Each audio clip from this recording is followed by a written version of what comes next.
Thank you all for this very kind invitation. We have a lot to cover, so I'm going to go fast because I want to make sure we have time for questions. So do pop those questions in, and I'll try to leave time to talk about them at the end. Let me go back to here. So I work in the Western Interior Seaway. This is just what it looks like. I threw this in as a gratuitous picture of fossils because otherwise there's a lot of modeling and not a lot of taxa in this talk. Okay, so ENM stands for ecological niche modeling. We're going to do a little bit of basic information in theory, and then we'll go into sort of what's unique about applying this in the deep time fossil record, I should say. So the whole point is to try to quantitatively sort of estimate and test hypotheses of taxon environment interactions in the modern and in the fossil record. It's a correlative technique that uses the places that species occur and connects them, correlates them with the environments that exist in those places. It's been around now for several decades. I really wish the 90s weren't 30 years ago, but it really is. And there are tons of papers, best practices. I highly recommend that you take a look at some of the papers and the links that I include throughout the talk as a sort of primer for how to think about this. Okay, so at its very basic, what we're trying to do is think about how species occupy environmental space, which we'll call E-space, and how that translates into the way that species occupy geographic space, which we'll call G-space. Questions like, why do taxa exist where they are, and not other places? What factors influence abundance and diversity patterns? And then you can apply these types of principles to conservation applications, both in modern times and in the fossil record. Very important, and if we have time for questions, I'm happy to talk more about this. ENM is not a silver bullet for all things in paleoecology, so please don't think to apply it everywhere, right? There are times in which niche modeling is useful, and there are many times in which more traditional paleoecological methods are just as good, if not better, than trying to fit your question into a ENM framework. Okay, so first, let's make sure we're all on the same page with a couple of ENM theory aspects, like what is a niche? So the one we think about a lot for ecological niche modeling applications is the Grinnellian niche, which is essentially the sum of abiotic habitat requirements that allow species to survive and reproduce.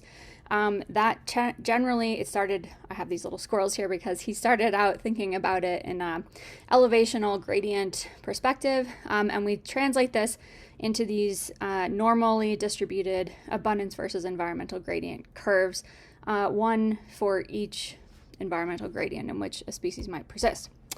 In contrast, an Eltonian niche focuses on the biotic interactions, primarily resources and predator avoidance, and this is a very different thing and not something that is typically where we typically use ENM to test those hypotheses. And then the sort of statistical framework of ecological niche modeling rests on a fundamental niche definition, essentially from Hutchinson, which says, we have both, basically. We have a fundamental niche, which describes the abiotic conditions that species require, and then we have this biotic niche that subsets that abiotic set of tolerances, which we might call the realized niche. This is the one, again, we use. Okay, so we think about geographic distributions and niches in the framework typically of a BAM diagram. This comes from the KU-ENM modeling group where I was born and raised. B stands for biotic interactions. A stands for abiotic factors required for a species. And M stands for dispersal, but they call it movement because they want to have a BAM diagram and not a BAD diagram, as you can imagine. These things intersect, particularly where the abiotic and biotic interactions, or factors, I should say, intersect is good, suitable habitat for a species. We might call it invadable area. Where you actually find your species is the subset of that area that a species is able to reach based on their dispersal capacity over the lifetime of that species or taxon. And we call that the realized niche, or maybe even the occupied area. Okay, If we're talking about 3 factors, we might have ourselves a nice little ellipsoid, like this volume described by Benjamin Blonder. He has a lot of great stuff. You should check out his website. Once you get up to 4 factors or more, now we're in the Hutchinsonian n-dimensional hypervolume space, and my brain explodes because I can't see in 4 dimensions, or 5 or 7. Okay, the next thing we need to think about is, what are you trying to model? And this gets back to this idea that niche modeling is not a shoe that fits everyone. Are you trying to model that A circle, abiotic tolerances, how they shift, how species occupy them through time?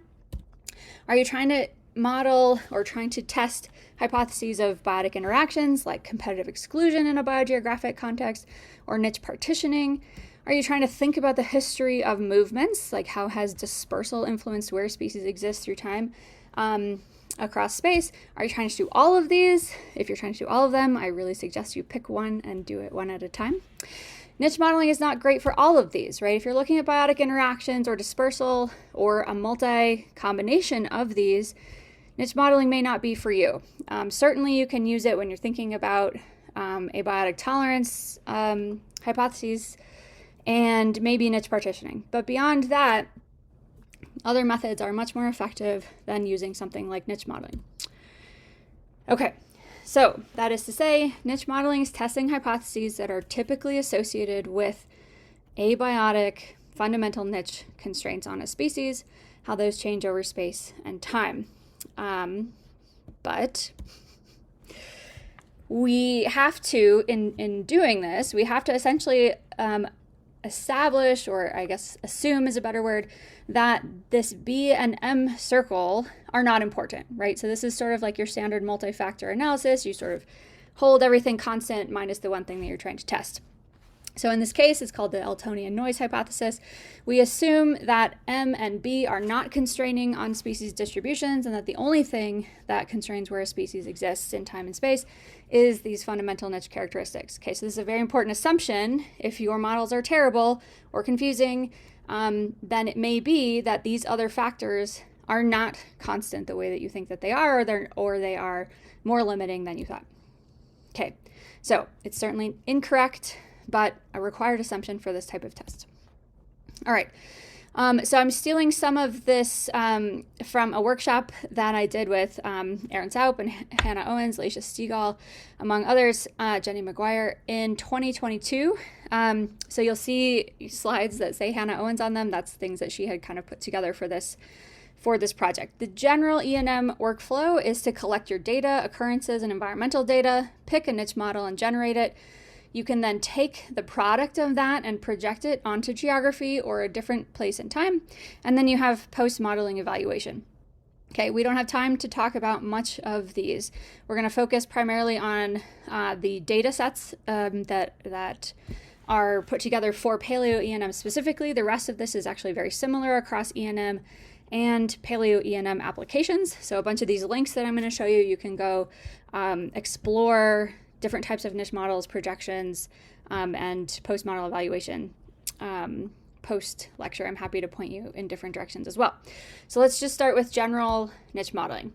The very basic way that niche models work is you take a set of occurrences and where they exist in space. You will then take a set of environmental parameters that are also spatially explicit, like sea surface salinity in this case, sea surface temperature.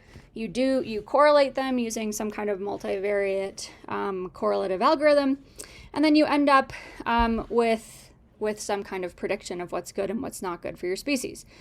These algorithms are really variable. We'll talk about a couple of them. Many of them utilize some degree of machine learning. And each different algorithm has pros and cons that are specific to the types of data and the types of questions you want to ask. So you do want to make sure that you think about those before you pick one. Okay, so a niche model then generates essentially a hypothesis in environmental space. So here's sea surface salinity and here's sea surface temperature. If all of these dots are environments that exist in this region in salinity and temperature space, then the idea is that the niche model will correlate occurrences in red here and do some amount of extrapolation if you let it to make an estimate of what's good for your species inside the dotted line versus what's not good for your species. This is in environmental space, not geography. So then you have to project it back into geographic space to actually get a model of distribution suitability. So that's then what this is showing you, where red is predicted suitable, good habitats for these cone snails, and blues are predicted unsuitable. Then you would use various metrics like AIC or BIC criteria, area under the curve, root mean square error, kappa, all these different types of evaluation metrics to actually see whether your model performs well or not. Okay, so generally speaking, the predictor is your environmental data, and the response variables are your presences, or for some algorithms, they require presences and absence data. However, I have a hilarious slide at the end if you want to see it. It is very difficult in modern or paleontological applications to have true absence data. So almost always we are dealing with presence only data, or you could squeeze by with presence background, which sort of just downweights absences as not as important. Okay, so many of them use these machine modeling or machine learning techniques, right? Mostly we're looking at supervised learning using classification and regression. So a common one that you can use if you have presence and absence data, which again, not common, is something like a generalized linear model, where your model output can either be categorical, good or bad, suitable or unsuitable, or it can be continuous, kind of akin to a probability of occurrence.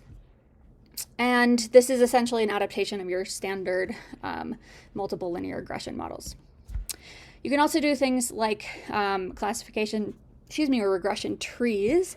These also require presence, absence, species data. The output in this case is categorical because it's forming a dichotomous tree of good or bad as it goes.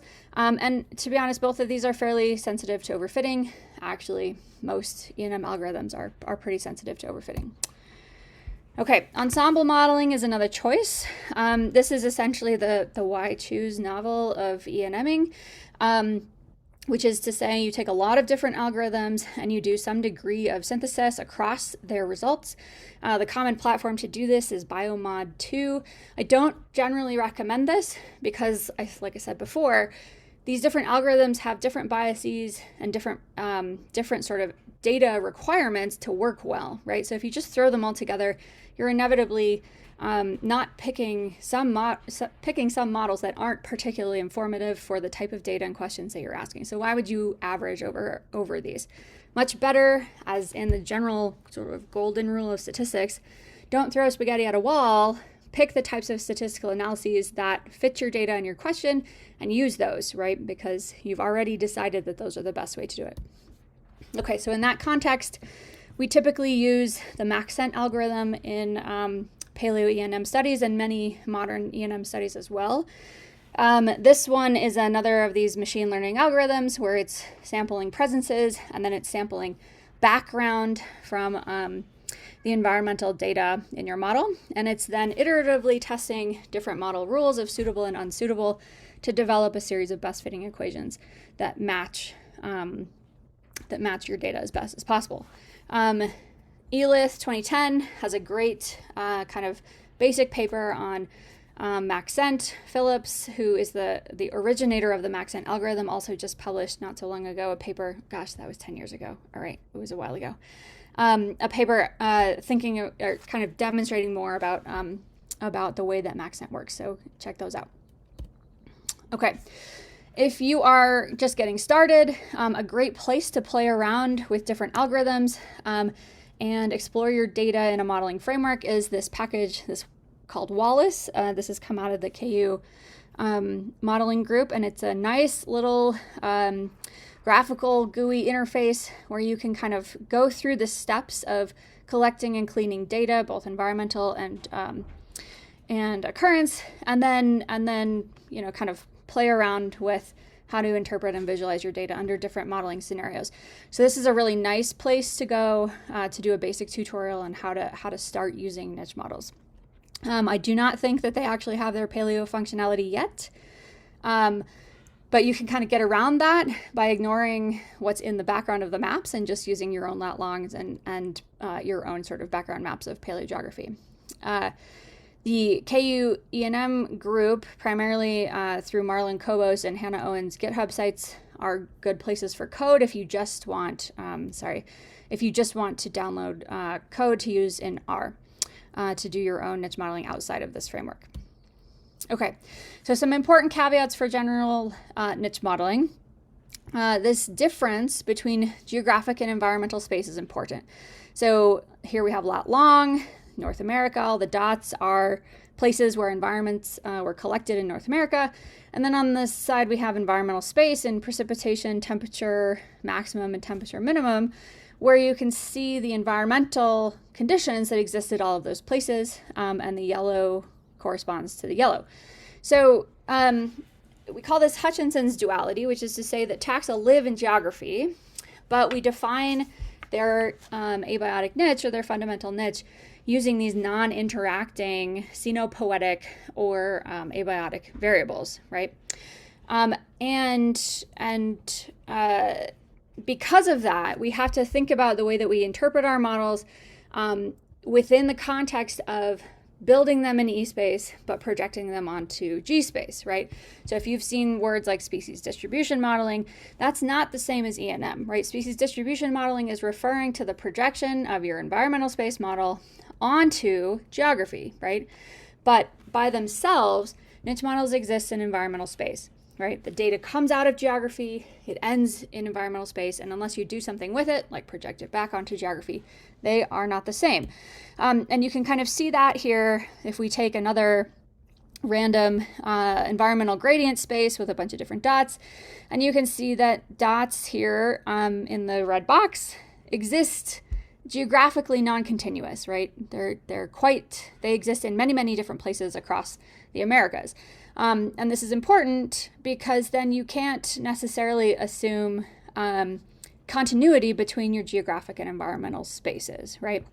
You would interpret, you would start having to think about things like dispersal if you're going to start interpreting these as suitable locations for a given taxa.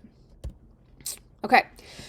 Another important caveat is that none of these algorithms are completely or even very much expanding your estimate of abiotic tolerance beyond the data that you're giving it, right? So we are not characterizing a fundamental niche here.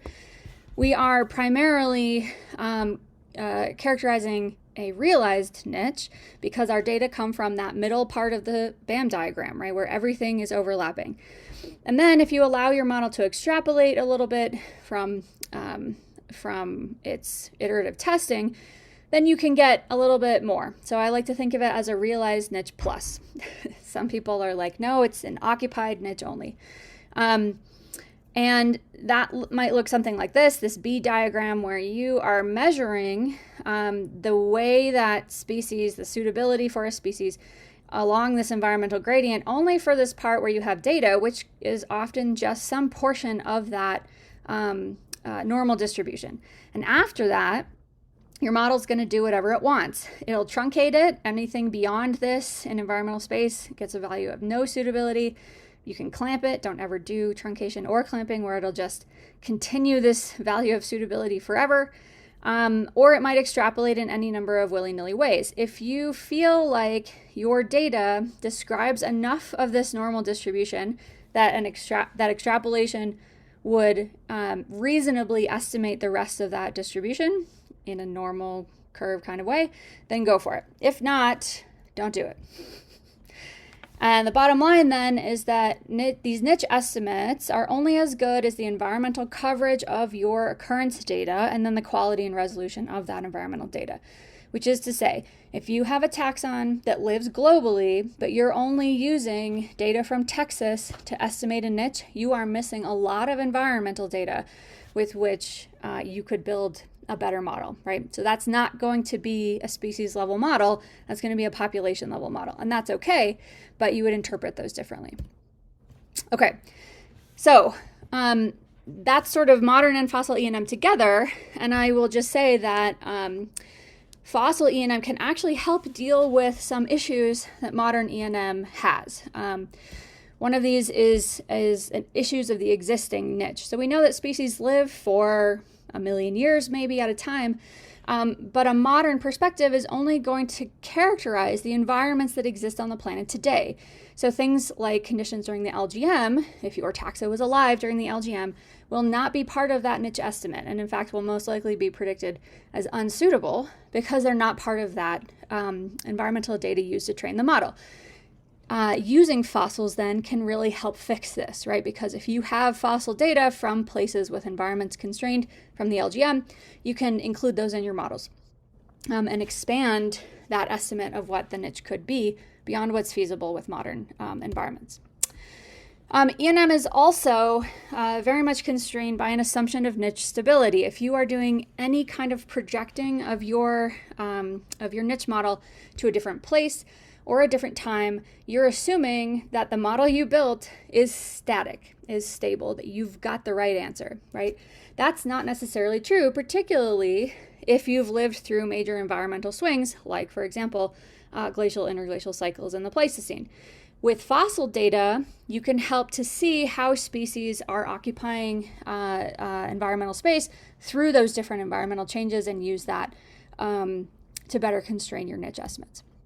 Okay, we also have some great unique questions that we can use PaleoENM type data to test. So that's these first two. We can test things like why, or I should say, how do niches evolve through time? A lot of modern estimates of niche conservation across lineages or across clades is based on using only modern tips. They don't have fossil data to actually try to reconstruct what environments ancestors are occupying. We potentially have ancestors in the fossil record, which makes these tests a lot more accurate, reasonable. A lot of what we think about as well is speciation and extinction dynamics, which is what these two diagrams are showing you. The first one is Jablonski's classic study of survivorship, or I should say duration of a genera of bivalve, lasting longer, surviving longer if they exist on across a larger geographic range. And we can do some tests of that and think about whether that's related to niche breadth, whether there's environmental adaptation happening there. And then down here, you're just seeing the classic Elizabeth Verba diagram of how climate can affect geographic distributions and how that then can lead to no change, extinction, intraspecies evolution, or speciation in a variety of ways. And I'll just tack on here an interesting macroevolutionary application, which is considering or testing whether species selection in particular, so selection above the level of populations and individuals, so sort of larger taxonomic scale than natural selection, whether that can actually exist on species using the fundamental niche as a species trait. So the classic challenge there is if you have species selection, what's the species level trait? Those are somewhat hard to define, and maybe niches or niche breadth is one of those to play around with. Okay, summing up. Basic differences between niche modeling for PaleoENM and modern. Both of them are using geographically based taxon occurrence data, spatially interpreted environmental data. Both can use presence-only algorithms, and we have the same types of sampling bias of occurrences and environmental data in terms of did you actually sample all the environments in which that species could survive in. Okay, so modern ENM data does not have a particularly large temporal context, maybe 50 years, 100 years, whereas we can use PaleoENM to really think about data into deep time, all the way down into the Ordovician, I think is how far niche modeling has gone. Modern ENM, you can actually directly measure the environmental conditions that you're using to make these spatial coverages, but in the fossil record, we have to use proxies to do that, whether they're sediment-based or geochemically based or some combination into a larger model. Modern ENM can also use these presence-absence algorithms like general linear models and various types of regression trees, which provides them some additional quantitative methods to use that we can't use as well in the fossil record. I would argue that when we're talking about modern ENM, we are limited to thinking about species and populations, maybe even populations, because of that existing niche problem. You don't have the full history of how species today have interacted with different environments because you don't have a million years of environments represented today. With PaleoENM, however, you're probably limited to species and clades because of the time averaging that's involved in fossil data. So a population that you find in Texas, for example, probably includes tens of thousands, hundreds of thousands of years of time averaging, and therefore it's not really an ecological population in the same way that modern temporally coincident populations are. Okay. All right. So let's now talk about the unique aspects of PaleoENM. Okay, I'm going to go real fast here.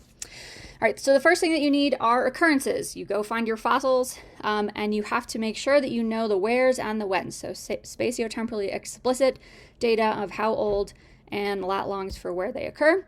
You can do this by fieldwork, from published literature, from museum collections, and then we have several online aggregators like the PBDB or GBIF, which is a modern database that increasingly has fossil data. So here's just a list of different databases that you can collect occurrence data from. Neotoma, for example, is primarily Cenozoic mammals. The paleobiology database does quite a bit. Triton and Neptune are iterations of microfossils. iDigBio is no longer with us, really, but it kind of collated everything. Okay, once you have data from any number of these methods, you need to clean it, which is to say you have to remove any taxa that do not match sort of a bare minimum criteria of what's reasonable to model with. That turns out to be not less than 5 occurrences per taxon. Even 5 is pretty small. You do much better if you have 20 or more, but it's the fossil record, so sometimes you have to sort of go with what you have. If you have less than 5, though, I would not bother doing a PaleoENM model. You want to pick things that have taxonomic resolution that is equivalent across all of the taxa that you're modeling, and you want to make sure that that you have vetted your taxonomy for things that are real. So remove synonymies, get rid of things that have affinities or are identified at a level, at a more general level, like genera versus species if you're doing species level models. This is just an example of how different people can actually estimate different diversity of things, different names of things, just based on their preferences. So you do have to be careful about this, and you want to make sure you do some work making sure that your taxonomic data is vetted.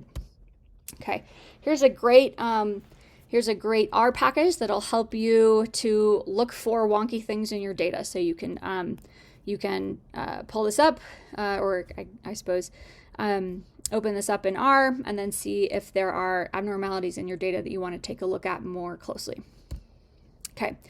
You then also need your data to have the same geographic resolution across all the time periods and all the taxa probably that you're working with. You may have species level data that is high resolution, and you may have environmental data, this commonly occurs, which is very low resolution, right? You need to make sure that these things match, and that may mean downgrading your taxonomic data to match your environmental data.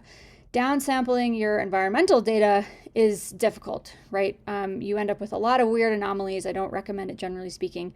You can play around with it, but I've definitely seen a 300-meter hill change in temperature by 20 degrees Celsius because the downsampling algorithm didn't do a great job. Okay.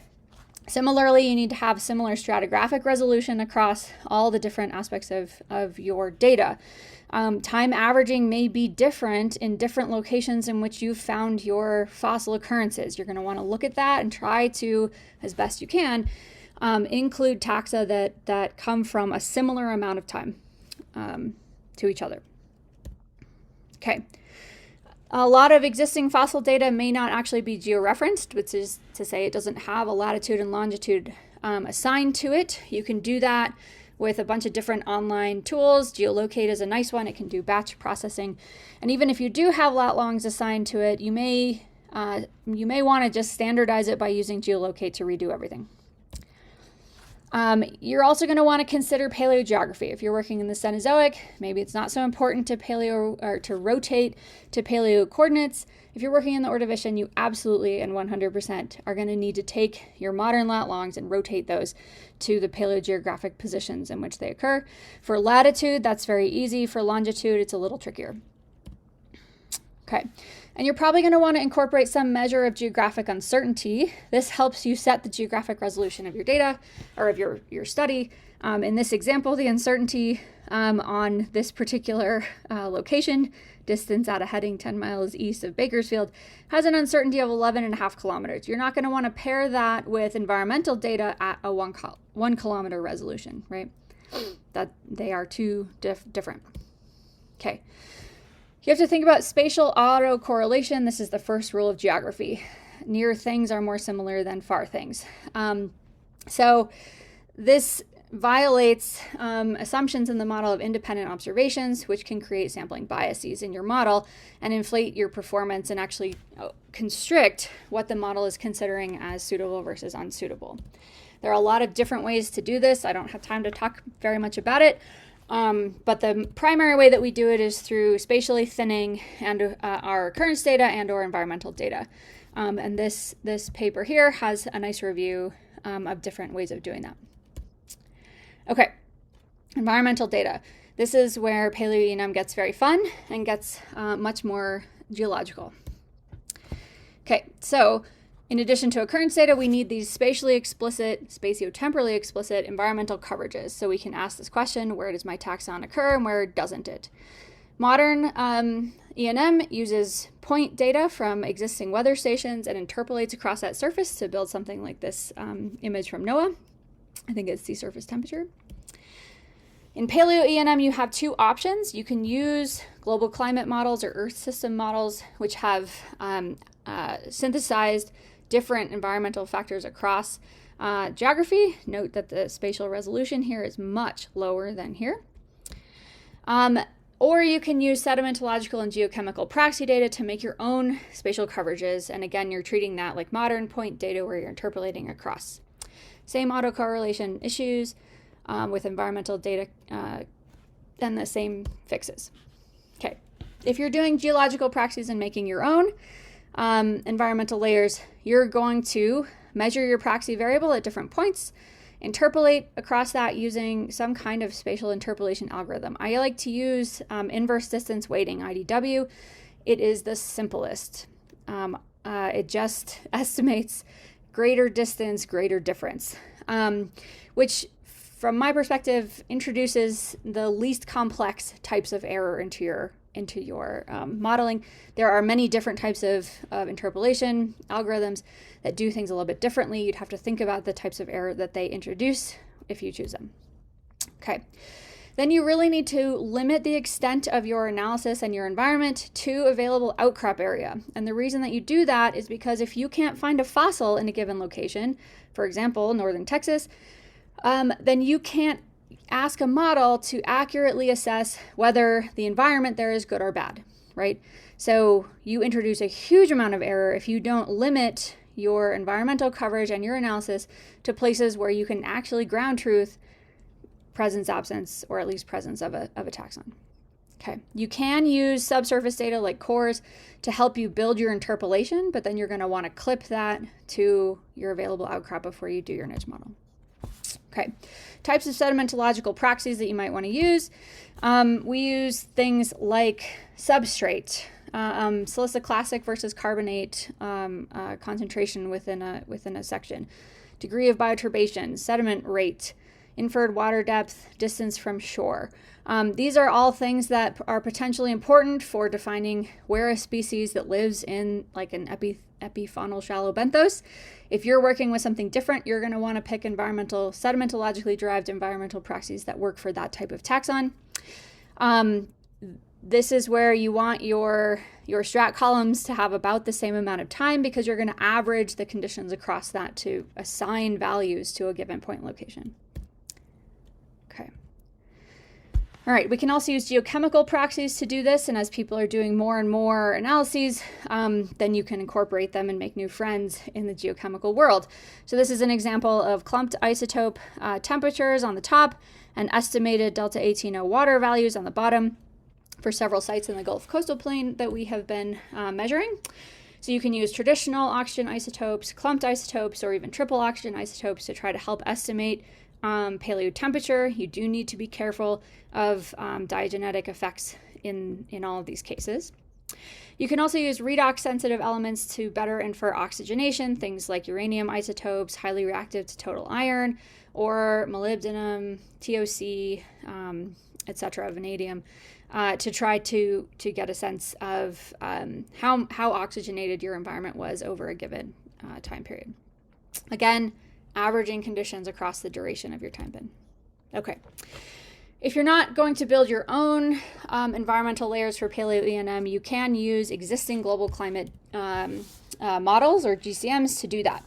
They're using things like bathymetry, elevation, plate motion, sea level, models of ocean circulation, CO2, atmospheric CO2 concentrations from ice cores and geochemical analyses to build a global model of of atmosphere-ocean interactions across space. And then they have to estimate other parameters that you don't have a record for, like wind, speed, and direction, and clouds. There's also Earth system models, which do a similar thing, but they're now adding vegetation and land surface data. They're adding sometimes now marine carbon cycling models into this, and better than constraining carbon cycle dynamics. And so these can be even better in some ways if the resolution and timing works for your study. I highly recommend you check out Andy Ridgewell's CGenie ESM, and his website is a treasure trove of delightful surprises. Okay, so there's a bazillion different types of climate models and Earth system models. You're just going to have to pick one that matches the spatial temporal resolution of the thing that you want to study.